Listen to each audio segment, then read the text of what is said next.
खुलुमबाय स्टुडियो आं Robin Basumatary BPF दोलोआव इयुन गैलिया बीपीएफ नि नावा गोदोबाय बीपीएफ आव भबिष्यत गैला बीपीएफ नि नावा गोदोबाय होननानै बे नावाव रावबो गाखोनो नागिरला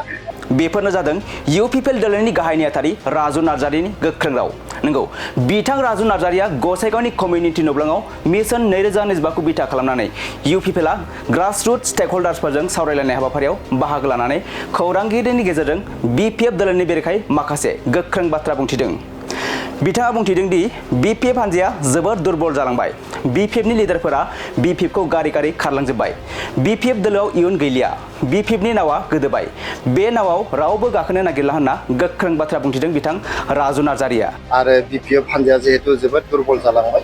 कन्टेस्टआथ' इउपिपिएल आरो बीपीएफनि गेजेरावनो थागोन नाथाय दिनै बीपीएफआ जिहेतु लिडारफ्रा बीपीएफखौ गारि गारि खारजोब्बाय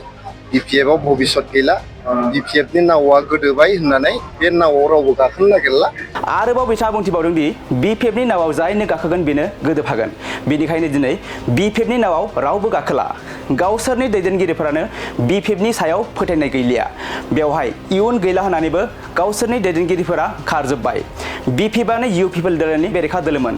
दा बीपीएफआनो दुर्बल जालांबायब्ला इउपिपिएलनि मोखाङाव बेरेखा दोलो गैला बेनिखायनो जों 40 बियाबावबो 25 नि बांसिन सिट देरहानानै हारसिङैनो सरकार दागोन होनना गोख्रों बाथ्रा बुंथिदों बिथां राजु नार्जारिया बेनि अनगायैबो बिथां राजु नार्जारिया खौरांगिरिनि सिगाङाव मा बाथ्रा बुंथिखो फै जों आबुङै मिथिना लानि बिसोरखौ लानानै जोङो फैगौ बिसायख'थिनि मुङैहाय जोङो सावरायदों फैगौ बिसायख'थिनि बागै जिहेतु सेप्तेम्बर दाननि जोबथा हाथायाव जोंहा बिसायख'थिया जानो थांगासिनो दं दा जोंनि हानजानि जेसेबां प्रिपेरेसन्सफोर दङमोन इलेक्सन रिलेटेड बे प्रिपेरेसना जोबजोब्बाय नालाय जोङो बिसिडिसि चेयारमेन आरो मेम्बारफोरखौ लानानै दिनैहाय बे प्रिपेरेटरि मोनसे मिटिं लिंदों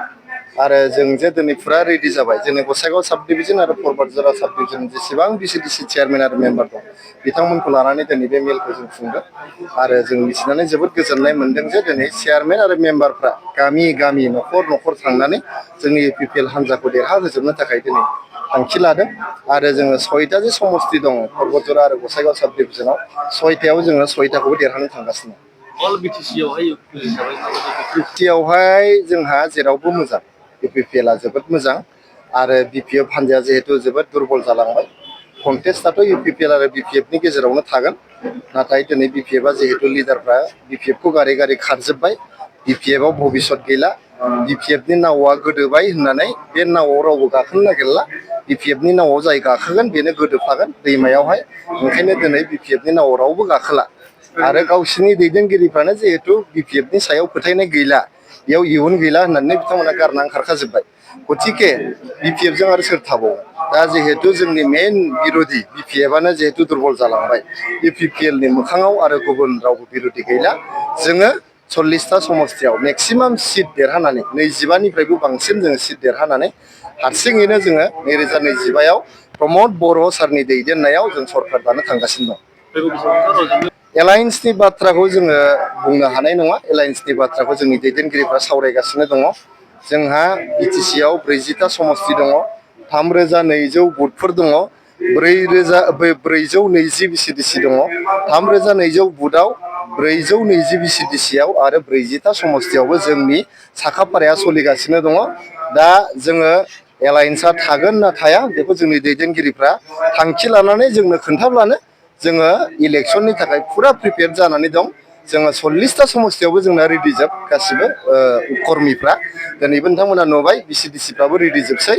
गतिके जोंनि दैदेनगिरिफ्रा सावरायनानै जुदि एलायन्सआ जुदि जायोब्ला जोङो बिसिबांथा सिटआव गेलेनांगौ बेखौ खोन्थाहरबानो जों बै सिटफ्राव जोङो रेडि जाजोबगोन आरो एलायन्सजों गेलेनाङा होननानै दैदेनगिरिफ्रा थांखि लायोब्ला बिनि थाखायबो जोङो रेडि जानानै दंखाजोबो